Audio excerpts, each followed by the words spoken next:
নমস্কার স্যার।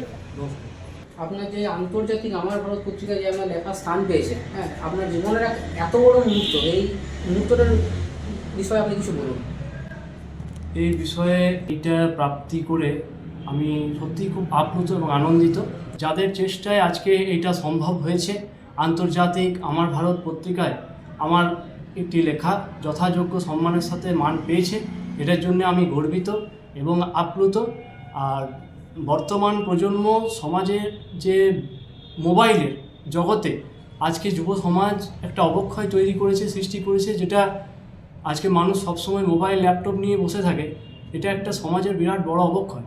আমরা চাইছি যেন যুব সমাজ এবং আমাদের পরবর্তী প্রজন্ম এবং আমাদের পরবর্তী প্রজন্ম বইমুখী হয় এবং পাঠক আসুক এবং বই তারা পড়ুক।